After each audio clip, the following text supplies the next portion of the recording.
Okay. Before we begin, we actually have Flat Earth Dave back with us again today, and I can say this is one of my most watched videos, other than the case I'm working on. Almost like 3,900 views, which I think was a pretty good success. And it must have resonated and made sense with a lot of other people, because at least two other people that saw his video and knew me on another platform actually are now not only subscribed to Dave, but they're like, oh, he's making a lot of sense. So please keep watching, because what he has to say, I'm telling you, will blow your mind. Now, again, before we begin, I have to say hello to a young man. He's one of my youngest viewers, not on the other stuff I do, but videos like this. He's 7 years old, and he saw the last video I did with Dave. And he was so excited because he's seen me before and he knows me. And he kept waiting for us to say hi to him, but he didn't understand that it was a pre-recording. So this time I'm going to say, hi, Malachi. Thank you for watching, and glad you enjoyed this. And I'm telling you, Wow. Dave, he loved everything you had to say, and he talked about it for days afterwards. The truth resonates with young children.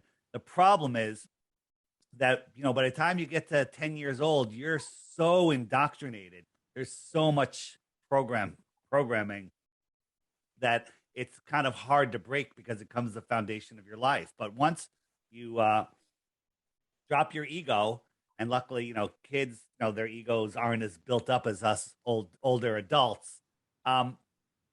It's really easy to see. And here's the other thing: the flat Earth, we have so much to learn. There's so much to learn. There's so much we don't know. But what we all know clearly is that we don't live on a spinning ball flying through space. That's utterly ridiculous. Utterly ridiculous. Is that correct? Utterly Yes. ridiculous. And the teachers that teach it doesn't make them bad people. It makes them lazy people, right? Because they haven't looked.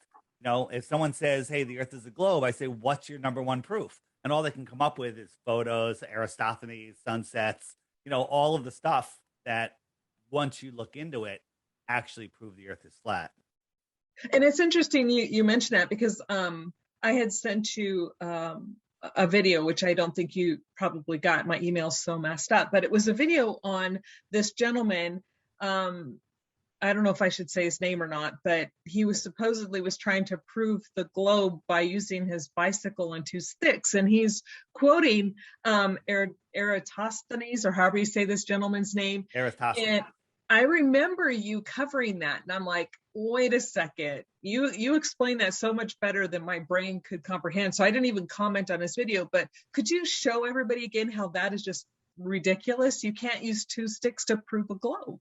Right. Aristophanes, back in 2,000 years ago, whenever it was, he noticed that he could see the sunlight shining in the bottom of a well on a certain day of the year, and that proved that the sun is over his head, directly over his head. Easy, anybody can deduce that.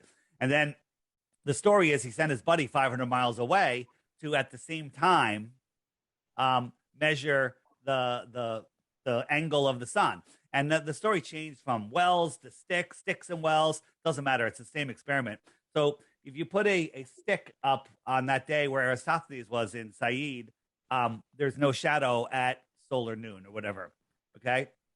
And then at the same time, somehow he was communicating with his buddy. If you believe the narrative of our timeline, how the heck did he communicate with his buddy? How did he measure the 500 miles? There's a whole bunch of questions. And his buddy's stick had a shadow. Well, first you have to assume parallel rays coming from an infinitely distant sun, or a very distant sun. The farther away you pull that light, the light rays come in straight. But why would he assume that when nobody has ever seen parallel rays? Nobody ever sees parallel rays. So that's just a huge, that's pre-assuming a distant sun. Well, you can't presume a distant sun.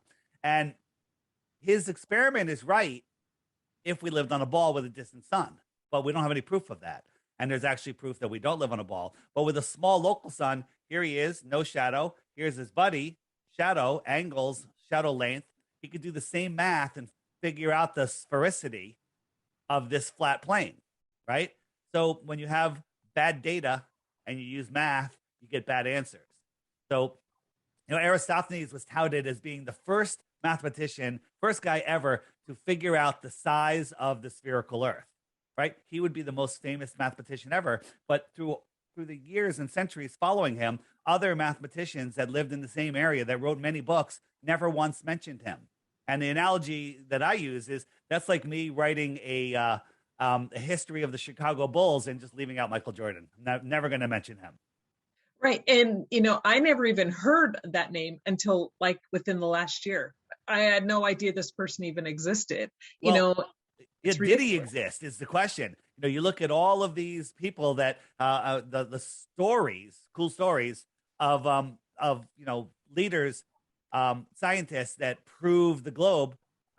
We have no proof that these guys ever existed. I think all of our history is a lie, all of it. And when you start looking into Tartaria and mud floods, your understanding of what this place was is completely wiped out. I mean, the question is, what happened? Where did this other civilization go? But it's not a theory that they existed, because there's structures all over the earth, everywhere, all across the earth. Ancient, advanced civilization was here not that long ago, 100, 200 years ago. Okay. And, I remember you talking about that in our last video too. And I had never even heard of Tartaria. Tartaria. I'd never even heard of that word before. And so I did a lot of research, and I came across someone had this video, and it was old. And it was an actual video. And it got to the point to where they were doing like a big, huge state fair. And this was before supposedly lights were, all of the wiring and stuff had been invented, and this entire city was lit up with lights with no wires. Right. And then there was a moving sidewalk. If I hadn't seen it in the video myself, I would have said, okay, you guys have jumped off the deep end. I believe that one there, if you look at the people carefully, there was some very, very tall people, maybe like 12 feet tall in that video. Okay. So that goes back to giants. But think about this. This thing was built back in a time where people are in horse and buggies with hemp ropes and stuff. How did they build this? And I thought about that my whole life, because the architecture of old buildings has always fascinated me. And I'm always like going, well, why are we building stick cabins, but yet they have these massive cathedrals? Who built those cathedrals? Obviously not the same people. Right. And then if you look into the mud floods, what's that? There was something that buried much of the earth. And we don't know if it happened all at once in regions. And we could argue about that all day, but there's no question that there's buildings that are buried. If you look at our Capitol building, there's old pictures showing that there's another building underneath it. Our Capitol building was here before Columbus got here, if that's even a true story. Okay. So our realm, the lie is 100 years old. It's somewhere around 100 years old, because, the World's Fairs, you go look at the World's Fairs from, California, from I think it was in San Francisco. The structures that they built there are unbelievable. And they built them in a year, which is impossible. And then they tore them down right after the fair. That was literally the end of the takeover. Then they introduced the world wars and everything. And these wars are just part of the reset. Get rid of all of the old knowledge and go from there.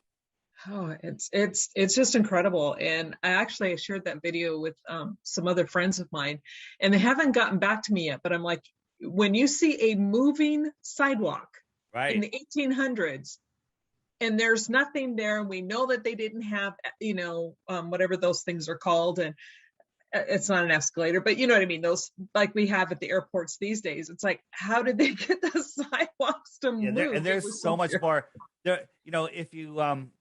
If you have my app yet? Yes, I do. So in your app, if you hit the web button and then the middle column on the right, there's mud floods in Tartaria. You hit that button, and I add new videos to it all the time. Up come great channels. Now, this is just some of their work. Like these videos right here, those are by John Levy, 20-minute video every week. Awesome. Some people go, oh my God, his voice is going to make me go to sleep. It grows on you. It really grows on you. Like I listen to most of my videos at 2x, but I could listen to him at 4x and understand him. But I listen to him at regular speed because the images he's showing are so amazing, and you don't want to just skip through them. And which one did you go to again? I'm that is the web button, the one that looks yeah, like yeah. the middle Uh-huh. second row, and then it says mud floods Tataria on the second row to the right. Okay, that could move. And this, by the way, these scroll down. I'm Okay. adding more and more stuff. But you hit mud floods, and what I say is, if you see a video that you really like, subscribe to that channel, and then start Okay. watching all of their videos. I mean, Yeah. Okay. there you go. You Okay. got it. So Yeah. again, So others can see. yeah, Ah, yeah. I don't know. It's so bright. Sorry, but yes. Is my screen showing up clearly, or is there stuff behind it?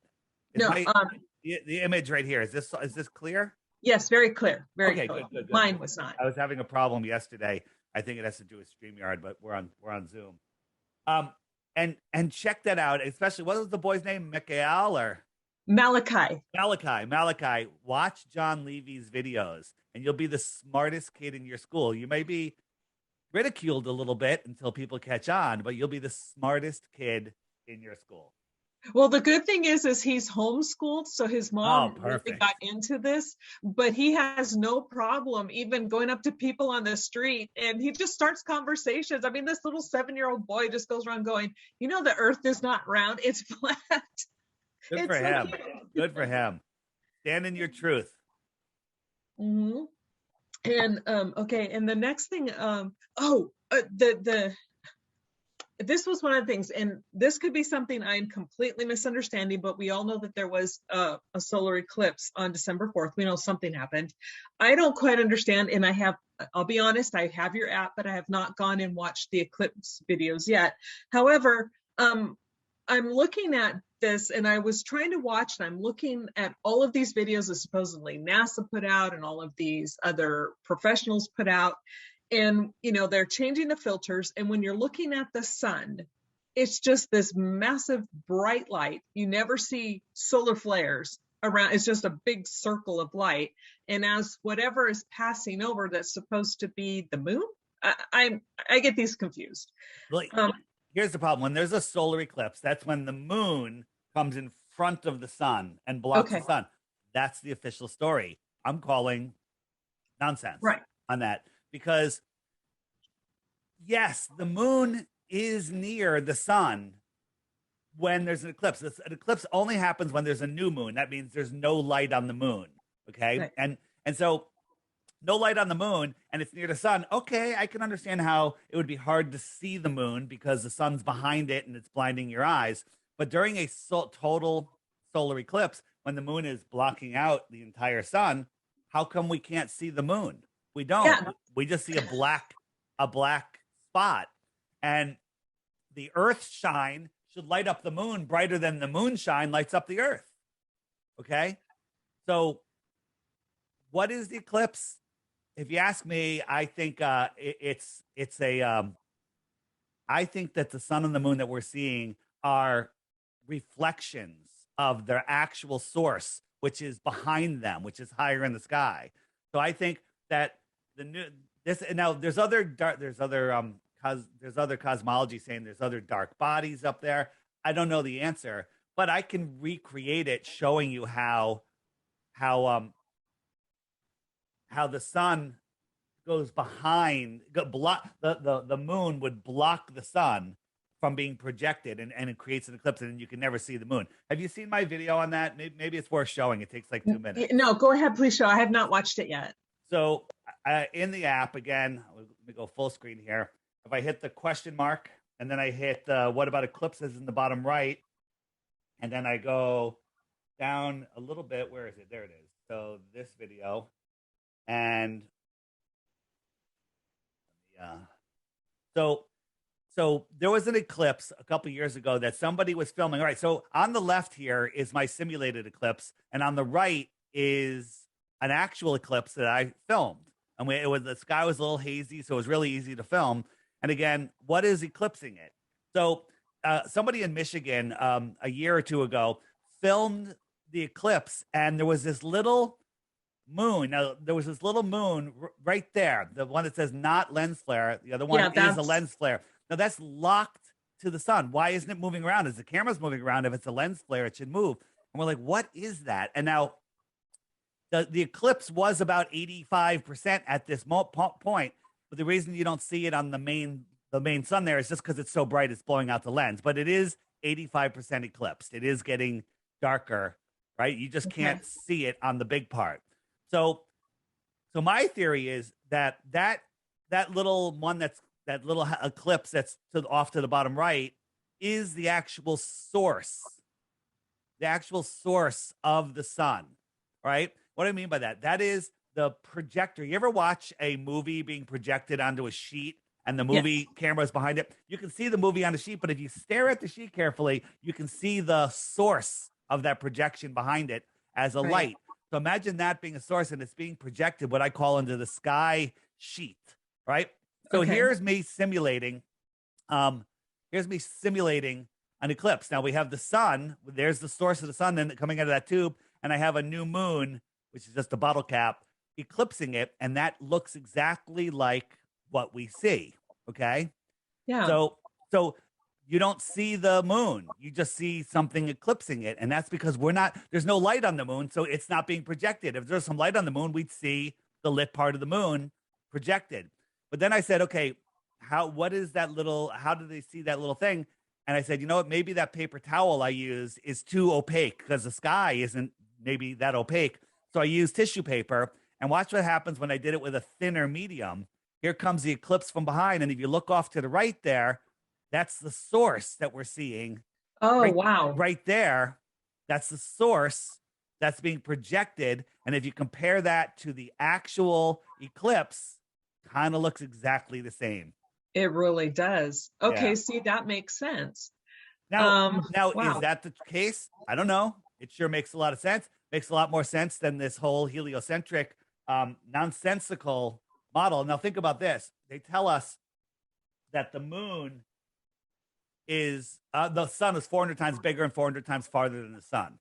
And that's why they look like they're the same size, okay? Because one's far away, right?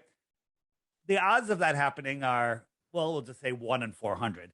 The odds of them lining up perfectly are a bazillion to 1. Okay. That's for it happening once. But guess what? There's eclipses every year, year in different parts of the world. And after 18 years, guess what happens? They repeat. The whole cycle repeats again. It's cyclical. Oh. It's like a perfect clock in the sky. Wow. I did not know that. That's wow. Yeah, they're on there's 2 different solar cycles, and they eclipse right in the sky. I mean, they repeat every 18 years. So here's a quick little a further experiment I did. So this is called Where Do You See the Sun? I have a blue sheet hanging. I have a light 10 feet on the other side of it, which looks just like a sun, doesn't it? It does. I'm here with my girl Paige, and I said, "Where do you see the sun?" And she points right there. I'm like, well, I see the sun over there. Now I'm looking from her point of view. That's where she sees the sun. Uh-huh. And I see the sun over here. Right. Okay. So we all see these projections in a position relative to our own, what I call within our personal atmospheric dome. What does that mean? Well, when you look through the air, especially across the plane, the air just becomes so thick at one point it becomes sky. That's what sky is. Sky is where the air becomes too opaque to see through. Okay? When you can't see, that's the sky. And so when the sun comes around, it's projected, we see it at the limit of our vision. That's where it manifests. Like if you ever go out on where the sun is out, we have a fog comes in. It looks like the sun is right there in the fog. You see it like it's right there. It's like really close because on those weather conditions, that's where it's manifesting for you. So on a clear day, it manifests at a certain distance. And then as it comes over you, it looks like it's getting higher. And I think, and I'm trying to do an experiment to show this, that when we see the sun on the horizon, it's closer. Its apparent position is closer. Think about this. And then as it comes over and it's rising, it's actually getting farther away because its apparent position, my dome of vision when I look straight up, let's just say it's 100 miles, just for a number. It could be 1 Right. mile, 100 miles, 1,000 miles, 100 miles. But when I'm looking across, it's only 50 miles. So when the sun rises, it's 50 miles from me. At noon, it's 100 miles from me, even though it's coming towards me. Okay. And then that's kind of how we see it. Now that's just my opinion, right? Here's a quick little example. This looks really cool in person. This sun that you see right here, it's literally floating in midair inside of this thing. And all I'm doing is I'm moving a light source over it. I'm holding my iPhone, it's got the light on it, and it literally looks like a spherical sun floating in free space in here. Yeah, it does. Wow, it does. Yeah. Oh, that's incredible. Yeah. And that you helped explain, because a lot of times, especially since I've moved here, there are times like when the moon rises, it is massive on the quote unquote horizon, just massive. And then when you get overhead, it's like all of a sudden it's this little tiny round dot again. All right, but here there's several things that are happening here. One, you have the atmospheric magnification. Yes. Two, it's an optical illusion.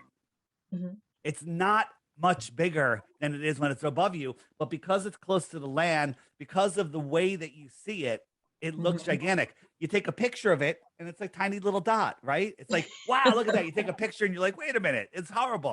Okay. You can trick your brain into seeing through this illusion. Turn around, put your back to the moon when you see a giant moon on the horizon, bend over and look at the moon upside down through your legs, and it's tiny. Wow. Okay, I'll have to try that. It's crazy. And then it breaks this optical illusion, of what you actually see. This is I just wanted to show you this. So these are, let's imagine a person standing in each one of these. This is California. This is East Coast on the other side. And as the sun is moving over, this is where each person sees the sun. This is that little convergence point that we just watched in that dome. So it's like 1 o'clock in the afternoon there. It's evening over here. Just bringing it back. Wherever the sun is, the actual sun shows you where it's noon, but everybody sees it in a different position relative to their personal atmospheric dome. Yeah. Okay, well, that makes sense to me. Yeah. And you were talking earlier, just a few minutes ago, and that's something else I wanted to touch on, because a lot of the NASA photos show the Earth and the moon, right? They're supposedly on the moon, and then they're supposedly seeing the Earth in the distance, and the Earth is this little teeny tiny ball, right? But yet, in the scheme of things, in their photographs, you show this little tiny moon and this big massive Earth like this. So if they're on the moon, why is not the Earth taking up the vast majority of the moon's atmosphere, or the sky? Supposedly it should, if you're looking at perspectives, but yet they have it like we're looking at the moon from the Earth. So I mean, they can't make it. Okay, what I'm trying to say is, according to their photos, they are trying to make the Earth the same size as the moon at that distance, when they're showing us in other photos, like I said, the moon is tiny, the Earth is huge, and it's doing this. So why not, when you're on this section and you see this big thing, why is it all of a sudden this far away? Yes, that makes no sense. Yeah, this is supposedly the Earthrise from a Japanese trip to the moon. This is just a cartoon. Kenny and Cartman and Kyle from South Park are laughing at this, but people just want to believe it, right? Yeah, because when they talk about the size of the moon and then compare it to the size of the Earth is massive compared to the moon, but yet here it makes it look like it's the same size. Right. And then also think about this. Why don't we see any stars from space? Okay. This is what it should look like on the top there, but this is what they show us, right? Because they can't fake it. Because if you start showing stars, people are going to be like, wait a minute, that doesn't make sense. They're going to just prove it. So they show us black and they go, oh, the optics of our cameras that, we get $63 million a day for, don't work. This is. I'm sorry to interrupt you, but I Right. actually did write, this was years and years and years ago, before I even thought about flat Earth. I actually had that same question, and I went onto the NASA website and I wrote an astronaut, because they have these astronauts that answer questions. And I asked him that. I'm like, why are there no stars? Why can you not see stars on the moon? Right. And his response was, well, because they're so far apart from each other that from where we're looking, it's just nothing but deep space, and because they're too far apart. That's And I fell I've for never it. even heard of that answer, but how I fell dumb is for it. that? You fell for it. I Because did. yeah, people want to trust authority. That's a, if you give your trust away, if your teacher tells you something that doesn't make sense, you need to question it. But people go, "Oh, my teacher told me it's in the book." Well, the Rockefeller funded textbook that, no private company could compete with because they sell them for a tenth of the cost that it costs to make them. So nobody could actually make a textbook Right. and sell it. Schools are purposely underfunded. So they can't go, you know what? I'm going to pay 100 times the cost for a real textbook, but they can't. So they buy the Rockefeller textbooks for $5 a piece that actually costs $30 a piece to make. Okay. Wow. Yeah. So, that's how and then they set the curriculum. School, anyone that's being homeschooled, here's the thing. In the future, not even in the future, now, right? I had my own business for a while. I will hire homeschooled children. I will hire people that go against the narrative, people that understand that we don't live on a spinning ball, people that are opening up their minds, right? These kids that are homeschooled now, they're the future of America, future of the world. Yeah, I agree. Absolutely. Right.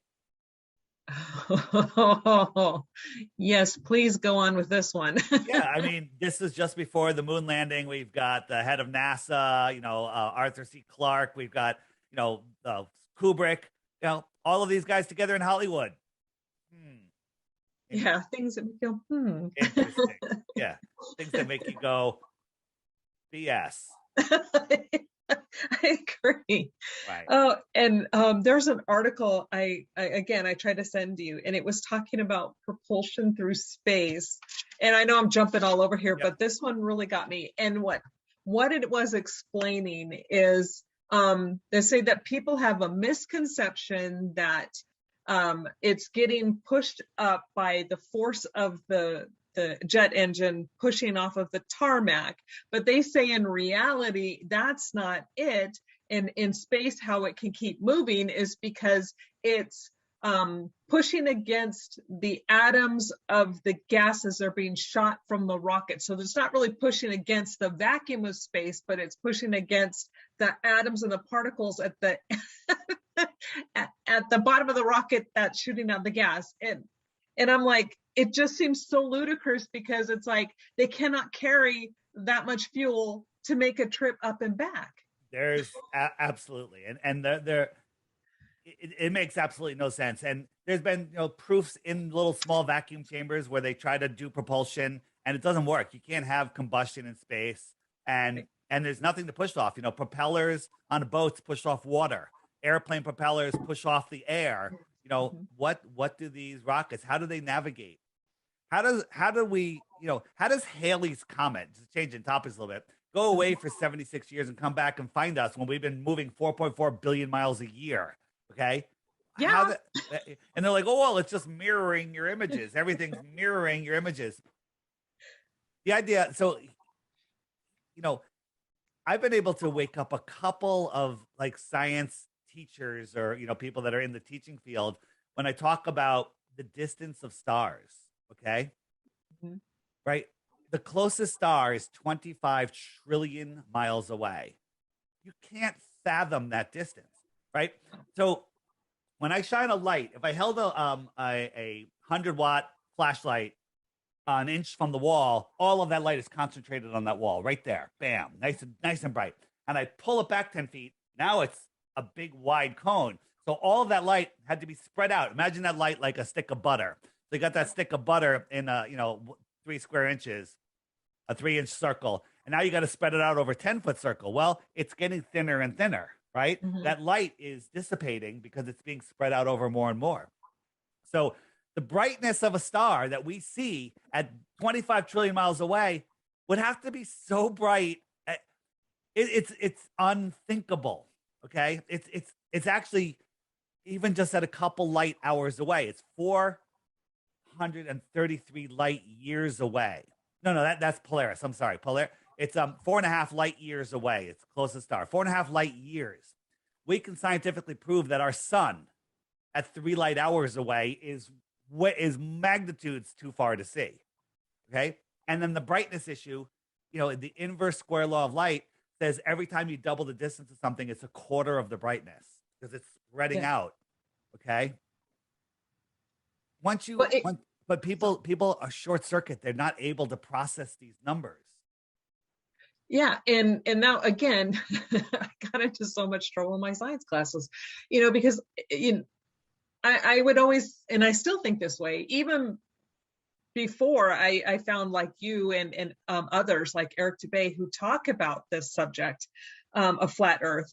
I still thought, I'm like going, it makes no sense. How are we even able to see? We can't. I mean, if you're thinking logically, we can't even see a car 10 miles away or 5 miles away, or let alone put it 50 miles away, or even a big, massive balloon or whatever the largest thing we have. You put that thing 50, 100 miles away, we're not seeing it. But yet we're supposed to believe that the sun that is light years and trillions of miles away, we can see just fine, and it's warming us up. It just doesn't make sense. Yeah, absolutely. So think about this. People's like, what about the space station? The space station is approximately the size of a football field, size of a 747. They're all pretty close in size. Think about a 747 at cruising altitude, right? What does it look like? It looks like a tiny little dot. You can tell it's an airplane. Mm-hmm. Can you actually see the engines that are on it? No, you can't, right? And they're bigger than most satellites, right? If I doubled the height of that 747, could you see it at all? No. Absolutely not. Scientifically provable that you can't see it. But we can see the ISS, which is 50 times higher. 50 times higher. Okay? Right? But 50 times higher. And we can see satellites that are 100, 200 times higher. Okay? Which are the size of the engine. Okay? Again, people just short circuit. Like, well, I was never taught to think like that in school. So I'm just going to have to believe that the light reflecting off of it just shines right to my eye and stays at the same intensity. All complete and utter nonsense. But and I was talking to, not talking, going back and forth on a comment on someone else's video. They were doing a flat Earth video I was watching earlier, or actually over the weekend. And they were they were making fun of flat Earth. And so I just, I'm just made a basic comment like, okay. And something that, again, I noticed before I even found you is like, but they don't adjust for bridges. They don't adjust for roads. They adjust for nothing. And if we're on a curve, here, I had to go out and buy one. But if we're on a curve, that is good. Those roads, that it's gonna have to curve to follow. Wait, how long ago did you get that globe? Just about a month or two ago. Is there a sticker on the bottom? On the bottom of the base, is there a sticker? What does it say? Read it. Read the sticker. Globes are not meant for educational purpose, but only for decorative purposes. Yes, there you go. So one of the things, getting back to the ISS. I've seen it. I had an app. It's like, oh, it's going to show up here. And there it is. And then it went across the sky. It took about 8 minutes to go across the sky. Well, 8 minutes from Connecticut. It's going 17,000 miles an hour. It should be in California already, but I can still see it. Are you kidding me? And people in California can't see it because it's not on their viewing trail. So that means it's much closer. So one of the things is there's an app that you can say, hey, from your location, you'll be able to see the ISS transit the sun or the moon. And when we heard about that, we're like, this is fake. But we did it, and we actually caught it. We saw it, right? So here's the ISS transiting the moon. Well, here's an airplane over there transiting. They look about the same size. So the only thing you can consider, we know the size of one of them. We know the size for sure of the plane. Right. So we know that both of these things have to be about the same altitude if they're the same size. Right. So it's all a trick. It's done with one whistleblower, unconfirmed, told us that it's 5 B-2 bombers, old B-2 bombers that were retrofitted where parts of the wings are made out of transparent material. It's got LED lights all over it, and that's what we're seeing at night. But then when it goes in front of the sun and the moon, it's just black because you don't ever see it approaching or exiting. You just see it transit, and it's just a parlor trick. There's 5 of them. 2 of them are based in Alaska, 2 or 3, and then the other ones are in other countries. And then they just schedule these things, and they fly and they tell you where you can see them, and they do all the math. And then it's a big elaborate trick to make you think you're insignificant and live on a ball. Yeah, This right here proves the ISS is not what they say it is. Done. That also unwinded to NASA's lying about everything. NASA's taking $63 million a day. NASA doesn't get our $63 million. They're just taking it because they control us with money. NASA doesn't need money. Right. Money. Anything they want to, any politic trick they want to do, they just get whatever they want. Type numbers into a computer, everything. They don't need money. Government doesn't need money. It's all a trick to control us. Exactly. And, you know, one of my jobs, I worked for a government contracting facility, and I've heard you make this statement before, and you are 100% correct. Everything that is done is completely compartmentalized. No one company does everything on any of these. It is divided up, subcontracted out. You get a main contractor, you have subcontractors, and then a subcontractor that everything is parted out to everything. And nobody knows, well, except for probably, you know, my assumption would be someone like Lockheed may know, get the final. But none of these other places see the final product. They just know they're told to build this. Right. And there, you know, there's so many people. My father, my grandfather, he worked on the Apollo mission. He made the hinge. He made the door handle. He made the seat. Yeah, these people make seats. People make satellites, and they think that they're going into space, but they're going up on balloons. Okay. Yeah. They don't see it launched. You know, maybe someone made the satellite, think that it's floating in space, but this thing is going up on a balloon. NASA controls all the helium in the world. Okay. And they're the largest consumer of helium. Right. Yeah. Well, and a lot of these launches are classified. An average everyday Joe Blow, you're not allowed. There's so many times that I wanted to go to some of these launches because, again, I was part of, you know, I was in, I believed all this stuff. Well, I never believed went to the moon, but I believed this stuff was still real. And I'm like, oh, I would love to go watch this launch. I would love to go here. I would love to go there. It's classified. We couldn't go. You had to have, you know, special clearance to be able to get there. And I'm like, well, that's weird. If it's also innocent, why can't we all just go and watch? Yeah, 100%. If you watch the space shuttle launches, whenever, you know, there's 2 types of launches.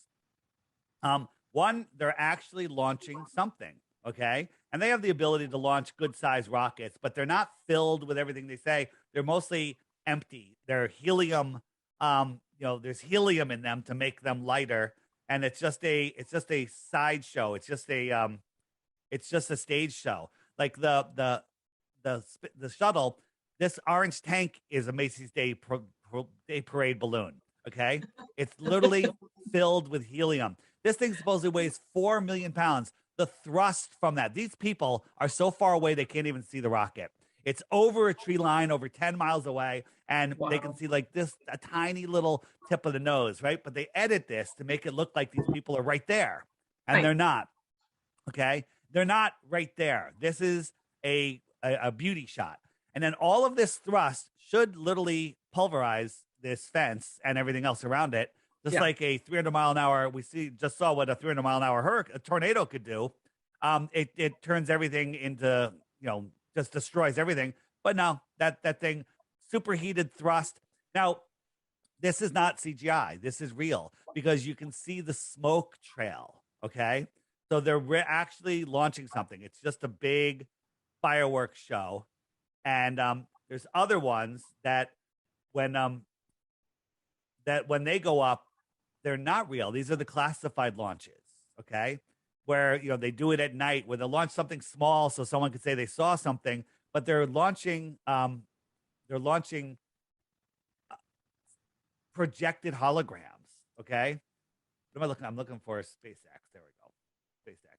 So this one I call the Tupac. Well, before I show you that, and I show this all the time, but it's worth for anyone that hasn't seen it. This thing is clearly still in the atmosphere. Okay, it's Yes. going multitude times faster than the SR-71. Okay, the Mhm. SR-71 is that spy plane that looks like a razor blade, but this thing somehow can go faster. These things can now go sideways. This thing is probably going 30 or 40 miles an hour, maybe 50. Okay, right? This is just Yeah. a balloon, right? Now these things are real. And they're going to fall into the ocean. They're going to recover them and have a whole big parade, bringing them back into the harbor. Everyone's going to be like, yeah, rah, rah.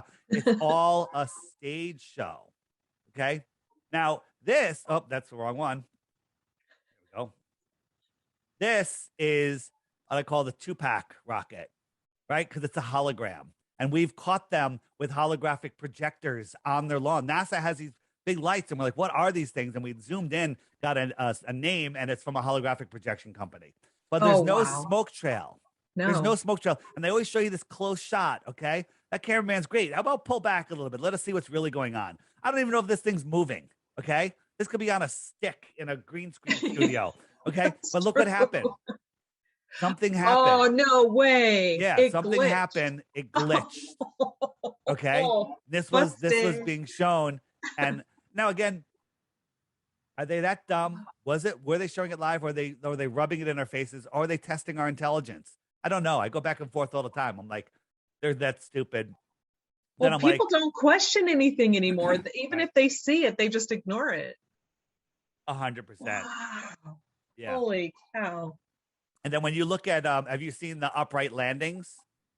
Right? Oh, okay. A friend of mine, and she's an engineer, an electrical engineer. We go back and forth. She believes this, and I'm like, no way. Is this? It's fake. It's CGI. It's fake. This is a movie from the 1950s, pre-programming us of rockets landing on Ras. This one here, now I'm a ocean kite surfer, windsurfer. I know conditions. These are huge swells out here. It's blowing 5 to 10 foot swells. It's blowing like 30 knots out here, 20 to 30. And this raft is heaving up and down. Okay. Mhm. This thing is going to land perfectly on that. You couldn't land a Harrier jump jet, which has 4 stabilizers. It's like a drone, right? Uh-huh. You would have a hell of a time landing it in these conditions on this raft. I know it's the funny thing is, this is like one of the only ones from this far shot, which they don't show us anymore, where we see it actually land, but we don't. You see, all of a sudden it cuts. Every single time that thing's coming in, the camera on the drone ship, no humans on the ship, cuts out. And they always like, oh, it cut out. Oh, it landed. Right? It's unbelievable. It's unreal. And it's interesting that you mentioned that, because I've, taken several cruises, and one especially, oh no, I think the big one was like on my way to Mexico, and we hit like massive sea swells. I think they were saying, I forget. And I know that when they measure the waves, it's different. Like if they say 13-foot waves, it's actually larger. But anyway, but we hit some serious swells. And I've never been on the ocean where it's just calm and peaceful. There's always waves, always. And so, yeah, I never thought about that. So if they have this platform out in the middle of an ocean that's doing this, how are they going to land that thing? Right. And then look at this thing. This is what are they showing us here? That's a joke. It's just a joke. I mean, that thing might have gone up and down. It's just a helium balloon with a weight on the bottom, so it kind of stays upright. And it went up, 50 feet and then back down. I don't even think that happened. Okay. And then, Yeah, because you look what's at going to stabilize it? all the rockets NASA launches, they all shoot up and curve out Yep. and crash into the Bermuda Triangle. Yeah, and that's another thing I often notice too, is they all arc. And then someone had the nerve to say, well, that's because the Earth is a sphere and it's following the, I'm not, no. They're arcing way too soon. Absolutely. And while I had this globe, this is something I really wanted to show you. My daughter and I were talking about this, and she came up with such an excellent point. Now, okay, and we know that, right, Neil, the weirdo Neil deGrasse Tyson guy, now you said in our last video that he states that around the equator, it bulges 14 miles, right? Or something like that. The water supposedly bulges. Now, just as an example, say that, okay, here we go. We've got this ocean, right? And if we truly are in a globe, if you are a swimmer right here, you should be able to go in, dive down, straight down, and exit down here in the water. If we're on a globe, you just go straight through the water and you will come out the other side. That never happens. What happens anywhere you go and you go in the water and you go straight down? Where do you end up? On land. You always are hitting the bottom of the ocean. You're never going straight through. So how can we be on a globe if you can't swim from up here to down here? Well, say with a scuba tank or whatever, it's impossible. So, and you try to explain this to people going, okay, if we're on a globe, I should go here and I should come out here if I'm going straight down. And they're all like, what? That doesn't make sense. Well, exactly. This doesn't make sense, but they can't grasp that. Submarines set their wings or fins or whatever they're called to follow the straight line, certain depth down. If that was the case and the water's curved, they should pop out of the water, but they don't, because exactly. And a submarine down on the bottom can use its sonar line of sight. If sonar hits a hill of mud or dirt, it's going to bounce back and say, look, there's a wall there. But they can see another submarine 100 miles away. There should be a mile high, over a mile high, 6,600 foot mountain in between the two submarines, but somehow its sonar can see it. And the only argument the Globers have is the sonar climbs up, hits the submarine, bounces back, and then comes back and shows them the hidden submarine on the other side. Sorry, you don't understand. Yeah, sonar doesn't work that way. Yeah, it's like not at all. I like that one. I saw you do a video last night. And I'm going to jump ahead of my notes because this was so cool. Where you were talking about Saturn and the rings of Saturn and the lights. Because I've seen Saturn through my own telescope, and because, like I said, I love the sky and the stars. Please talk about this. Yeah. So when we look up at the luminaries in the sky, the only thing we can truthfully say, not believe what Disney and NASA tells us. We can look and say, well, that's a light. Yeah, because I can see it. And how far is it? Don't know. How big is it? Don't know. What's it made out of? Don't know. Okay, we don't know. But they're clearly here within the Earth system. Now, I've seen Saturn. And when I look at Saturn, I see the ball and the rings, but they're both lit up literally like they're lights, because they are lights. Okay. Yeah. The rings are supposedly ice particles and rocks, right? And the planet how is it reflecting light? Why is it always full? Why do we always see a whole sphere, right? Now, it sure looks like that light is blocked out, it's blocked. When I see it, you do see the light kind of go behind it. Maybe it has something to do with the sun and it is lighting it up. I believe that the sun is sending electricity, for lack of a better word, and lighting up the moon. And the angle it hits the moon is the light the light that we see on the moon. These things are their own lights. They're all tied to the sun, not by gravity. They're all tied, to the electrical system. This is a giant electrical system. The sun and the moon are the anode and cathode of the battery system of the Earth battery. Well, yeah, and if anybody, and I know not a lot of people do, but those who read the Bible and understand it, it says that the moon and the sun are their own light. They give off their light. It doesn't say that the moon is reflecting sunlight. And I know that can't be true, because even when the moon is out, you have the sun and the moon out at the same time during the day, and it's just right there, and you have this massive sun, but it only has partial lighting on the moon. Well, if it's right there, the whole thing should be lit up if it's being reflected. Well, they say it's the angle of the sun. When there's a full moon, the sun is on the other side. That makes sense. But there's right now, at the time of this recording, the sunlight does not. They're both in the day sky. At least they were yesterday. It's gonna change soon. But the angle doesn't line up. Okay. Right. Where'd I go? There I am. Yes, that's what I'm talking about. So the sun should be up here somewhere. Yep. Should be way up here. I can't reach because I go off screen.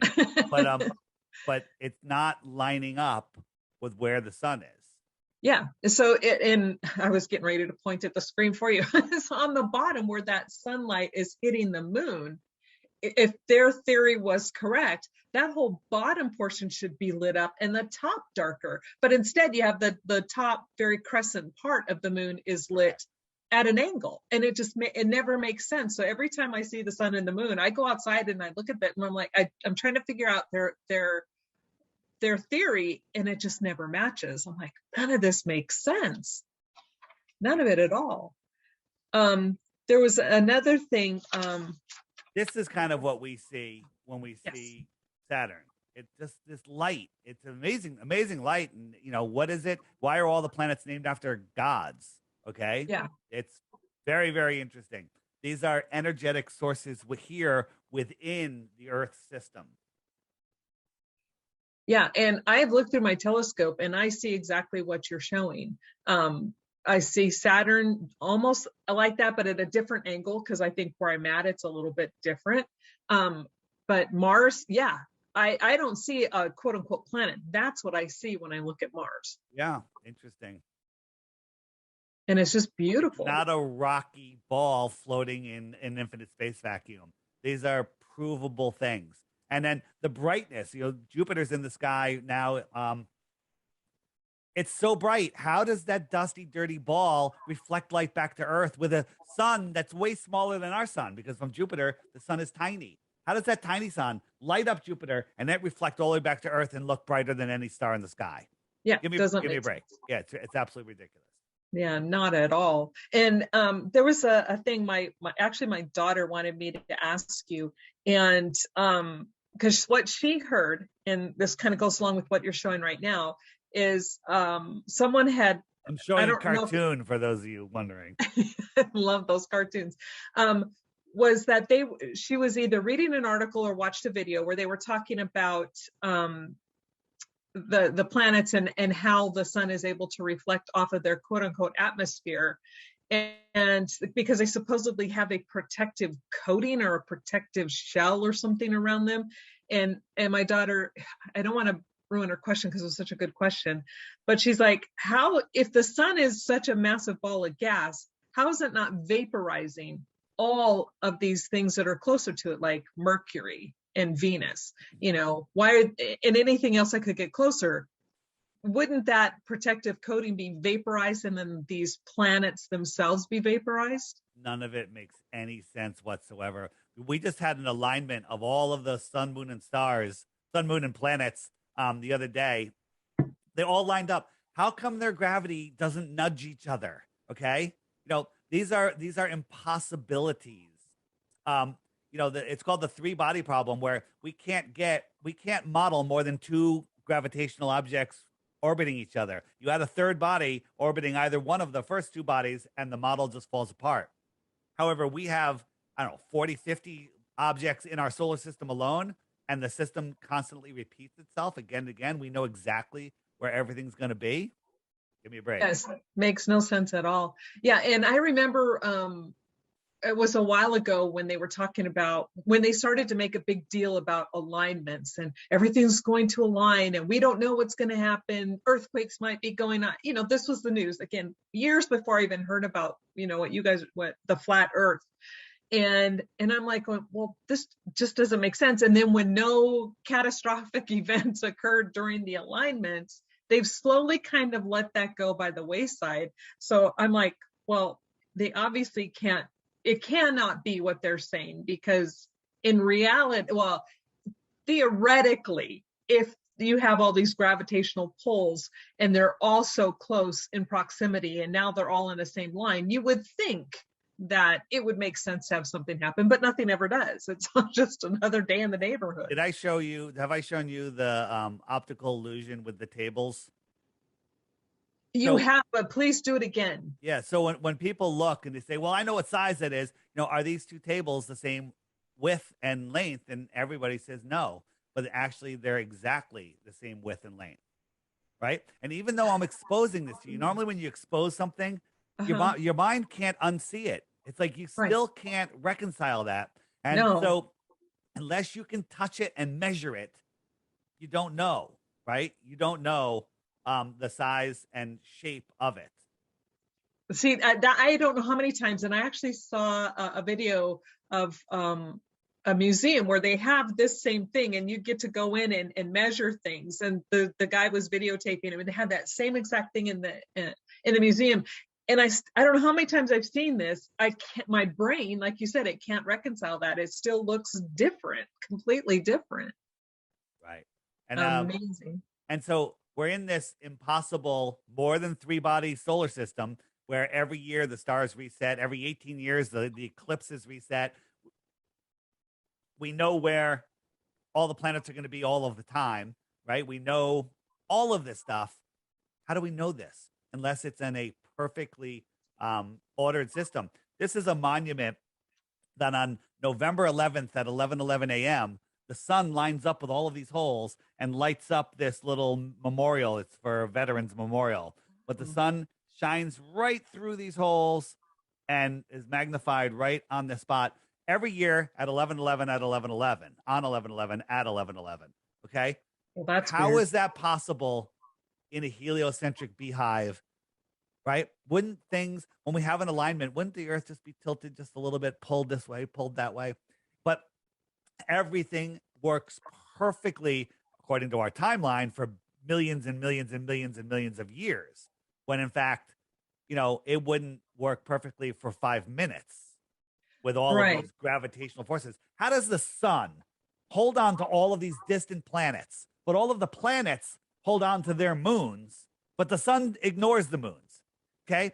When Yeah, our that moon comes around towards the sun, how come it doesn't get yanked off? How come the sun doesn't grab it? How come it it doesn't pull should. it? How come it doesn't slow it down when it's going away from the sun? These are things that people refuse to think about. Okay? Because they haven't been taught to think. They've been taught to memorize and regurgitate because a guy in a bow tie and a white lab coat told you. Okay? Right? This is, we, people, you say, what's the radius of the Earth? Well, I don't know. It's 4,000, it's 3,958, or just under 4,000 miles. How do you figure it out? Well, somebody figured it out. Well, how'd they figure it out? Well, smarter people figured it out. Nobody knows. It's all made up nonsense. And if you don't have the radius of the Earth, you don't have anything else. You don't have the distance sizes of planets. Nothing works. And the Right. radius of the Earth is provably not what they tell us. Because a 6 foot tall person standing at the edge of calm water should see a physical horizon at 3 miles. But we can zoom in on things 10, 15, 20 miles away. We can see things so far away with today's consumer optics that we would require a radius of over 270,000 miles versus the 4,000 that they tell us it is. Wow. And I just thought of something too. And because they tell us that especially like over water, as an example, that you only see so far, and then that's the horizon, and it dips off, and blah blah blah blah blah. But I think, what is it, like 3 miles that if you're standing on a beach to the quote unquote horizon, like 3 miles. Six foot. But It's yet, a 6 foot drop of 3 miles. So a 6 foot tall okay, person standing at the edge of calm water should only be able to see 3 miles. yes. And then what people don't stop to think is that, okay, that's 3 miles that way. And then they're all believing, okay, yes, that's the horizon dipping off there. But if you're going side to side, was that 10 miles at least? If you're seeing this way to this way, and it's completely flat, but yet you're supposed to believe it goes this way. Why is everything flat, but yet they want us to believe it's round? I don't get it. Everywhere you look, it's flat. Right. They want to tell you, well, the Earth is too big for you to actually see that, right? And but they want you to believe that boats go over the horizon. Okay? Yeah, and like they're calling that a horizon there. So say 3 miles from where they're to that boat, but if you're going side to side where it's completely flat and straight out, it's over 10 miles and there's no curve in And either this direction. is where a lot of people get tied up. They think they see a curve. So if somebody's standing here, that's they see the same distance in all directions. So here, so this person's looking out and he sees X distance here. Well, the atmosphere is the same. He's seeing X distance in all directions. Okay, he's seeing the same distance in all directions. You with me? Okay, yes. Let me make that a little better. So he's seeing the same distance in all directions. But if you draw a straight line over that, this is what you see. This straight line is going through space, and then they go, there's the curve of the Earth. You're seeing the curve of the Earth. right? But you're not. This is the limit of your vision to your horizon. You're drawing a line through the air. The higher up you go, the farther you can see.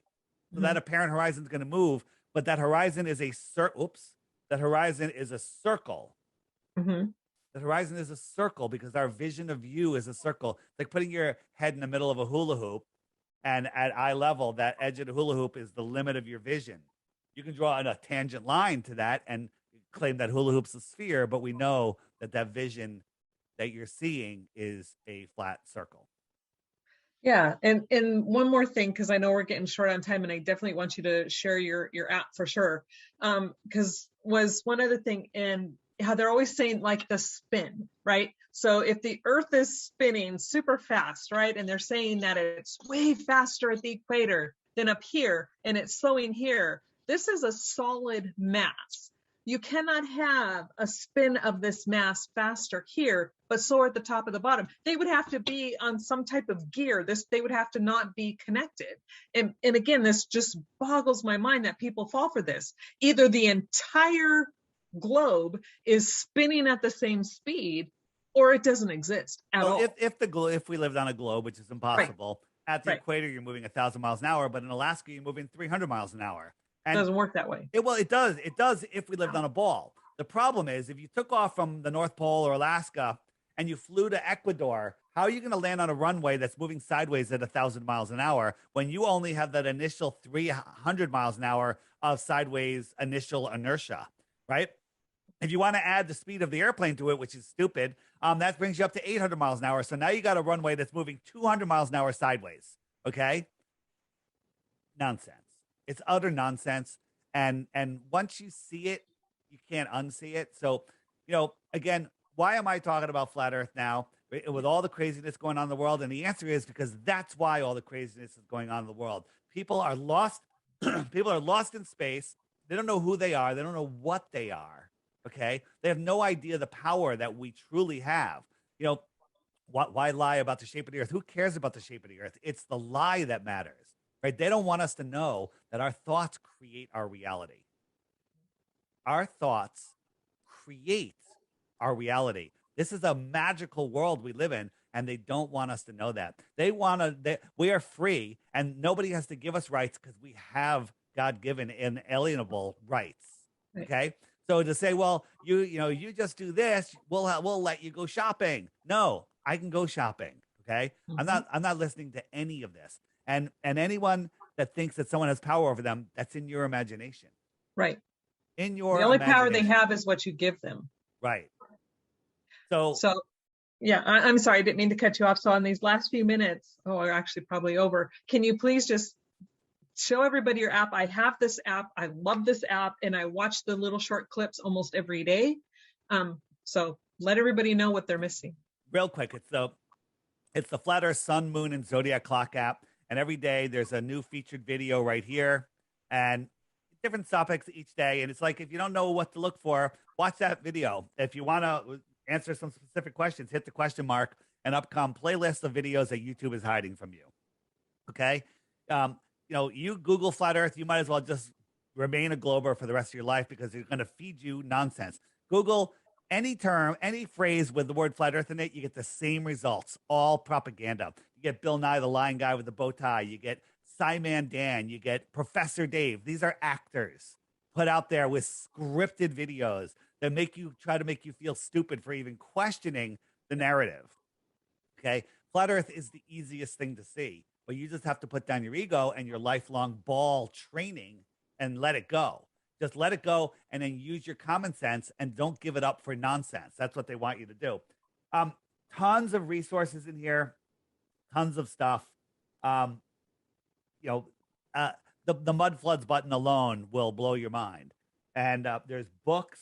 If you want books are amazing. Whoops, we go there. Also, I've got flat Earth related things. If you're looking to buy something flat Earth related, amazing stuff on here. One of my favorites right now is Truth Smacks. It's an awesome nut mix, but it has truth quotes all over it. So I'm giving it to my sleeping friends for Christmas. Right? Nice. It has flat Earth. There's flat Earth version. There's truth versions. Amazing, amazing fun stuff. Get out of that. And all sorts of stuff. T-shirts, if you want to flat smack somebody with a t-shirt, um, all sorts of stuff. So one of my favorites is the the bold hoodies, right? And the one that says flat earther, it's gigantic. It goes out, people can't help but start the conversation. Nice. Okay. Languages, playlists in different languages. Most people listening are speaking English, but all sorts of stuff in here. And just go read the reviews if you're unsure. The app is $3, right? Oh, last thing is the app's $3, but there's a friend finder, which we just added, and it shows you where the other flat earthers are around you. Here are the flat earthers that are around me. And I could tap on any one of those blue dots and send that person a message. Okay. Mm-hmm.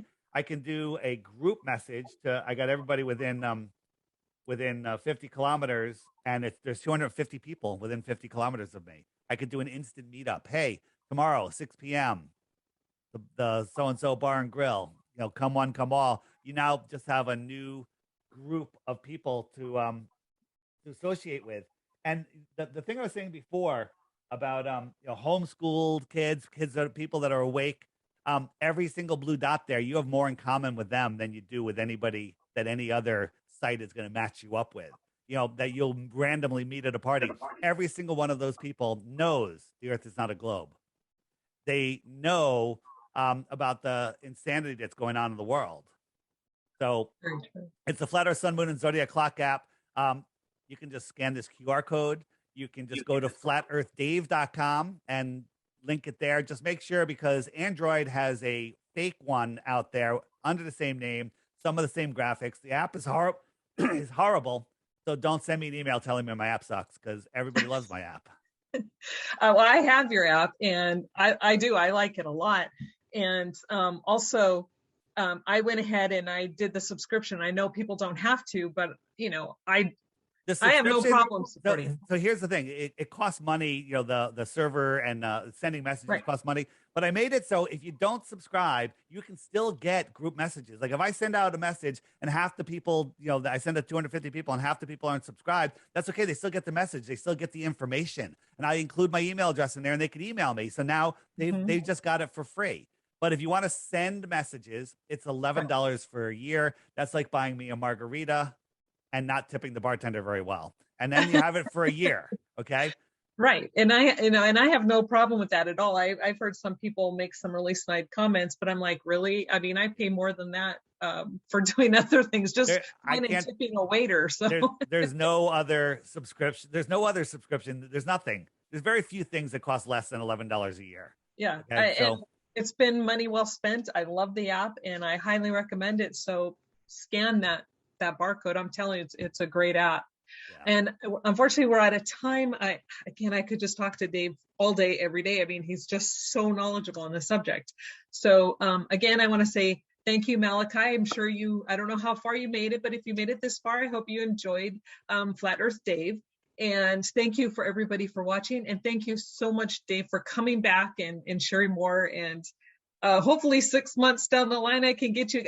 My questions, they just never end. And you always come up with more and more interesting things. But I really hope you come back. This line of thinking, once you go down this road, there's always more questions. There's never, I don't sleep a lot because there's so much to learn. You will never be bored again, ever. There's no chance for me being bored for 1 single minute, whether I'm stuck in traffic, whether I'm in a line somewhere, because I've always got something to listen to, something to watch, something to learn, or something to think about. It's just absolutely amazing. And, I'm really living my life the fullest because I'm really seeing the world for what it is. And it's an amazing place. It really is. Perfect. Thank you so much. And I hope you guys all have a great day. All right. Thanks. Bye-bye. Thanks.